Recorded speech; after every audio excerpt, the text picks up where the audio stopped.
Our spiritual discernment is being gaslit. I mean, this is happening all the time. And I didn't realize what all the effects were of this on the person being gaslit, but it is brutal. It's brutal. Um, I think the issue is that the discernment that some people feel is being mislabeled as an emotion instead of as a sense. The term feeling is being hijacked by our language, and that we are saying, oh, I have a feeling that this isn't right. Well, oh, it's a feeling, so it's an emotion. No, it's a sense. That is the word that you're actually experiencing. And the results of this can be catastrophic to the person being gaslit, especially if they have this spiritual gifting of discernment. They're basically denying it now. They're saying to themselves, when they believe it, when they believe whoever's gaslighting them, that this isn't real, right? So the consequences of that on that person's life can be absolutely catastrophic. It can cause anxiety, OCD, depression, paranoia, all of those things, because they believed, people that they trusted, that what they're experiencing is not real, right? So I'm not going to go into the logistics of how that happens. We can save that for another video, because there are like psychological mechanisms that make that happen. I can explain that in more detail. If anyone's interested, let me know and I'll make a video, if the Lord wants me to, obviously. But this is what ends up happening. So anybody out there that has discernment, what you experience is real. It may not be what you think it is, but it is something that you're experiencing. The key is to not get in to a place of what's the word? Speculation. Oftentimes we speculate when we have this discernment. We say, oh, I sense danger. I'm going to speculate as to what it is. And that's where we mess up, right? As people, we don't really understand what we're experiencing. We need to take that to the Lord. And not gaslight ourselves, just be like, oh, okay, there's something going on here. I just don't know what it is, and I'm going to get to the bottom of it with the help of the Holy Spirit. God will reveal things that are hidden. And sometimes that starts with letting you know something's wrong. There is the discernment. So first thing is start using the word sense instead of feel, because when you say feel, I promise you, there's a mental programming that happens both in you and in the people around you, that this word is associated with emotions. And because there's also conditioning that your heart is wicked above all things, and or I can't remember the verse, but you know what I'm talking about. So if it's a feeling, it's coming from the heart, it's bad, all of those things. So we can fall into that trap. So just rename it. It's a sense, just like touching or tasting or hearing or seeing. And that brings me to Isaiah 11. Now, if you've read Isaiah 11 and you are familiar with it, you might understand where I'm coming from, but I recommend you going and reading the whole verse in context. So, or the whole chapter. But in Isaiah 11, I think it's 3 and 4, it says that he won't judge by sight or by what he hears, but he will judge rightly. Well, how? How can you do that? Because of discernment. Things can look and hear and sound a certain way and be not true.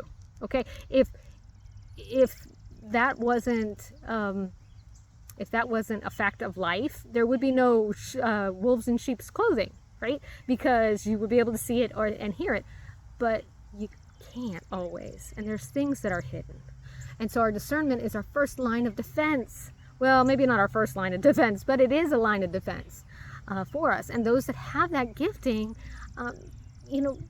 they can seem crazy at first. And I can understand that. So this brings me to another verse that I'm still trying to understand. This verse that love always trusts. Well, okay, I love my kids, but I also don't trust them alone with a bottle of Pepsi if I tell them don't drink it, they probably will still drink it. So this word trust, I still have to unpack that verse, because I mean, I know I love them, but I also know them, and I trust what I know about them, right? But then I thought about this concept of gaslighting and discernment. When we don't believe someone is experiencing what they're experiencing, when we say, that's not true, that's crazy, we're not trusting that they're experiencing it. We're saying, you're crazy and you're not experiencing what you're experiencing. Well, maybe they are. And even if it's not what they think it is, maybe they sense there's danger, and so they get anxious and they start to project that discernment onto past injuries or phobias that they have.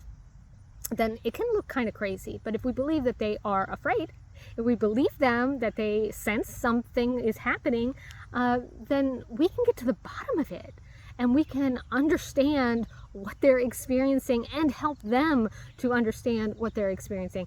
I don't know how many times I have sat down with somebody, and the only problem that they have is that they are gaslighting themselves.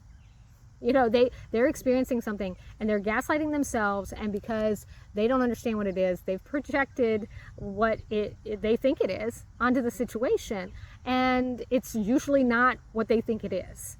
And, you know, if you don't believe that they're experiencing something, then you're not even going to try to help them to figure out what it is. So if you have the gifting of discernment, own it. You've experienced it. You experience what you experience. You know what you know. You don't have to have proof to know something is wrong. Something is amiss. Okay, we shouldn't speculate, but own that. I don't know what it is. You say it's not, for example, if you sense something is wrong in your marriage, you sense it, you know something is wrong.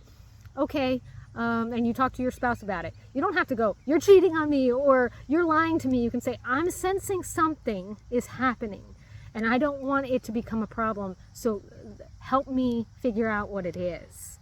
Help me to understand what it is that I'm sensing. And if your spouse trusts you and believes you, right? Love trusts, then they're going to say, okay, so you're experiencing this. Let's figure it out. And talk about it, and search and pray. And you might not always understand.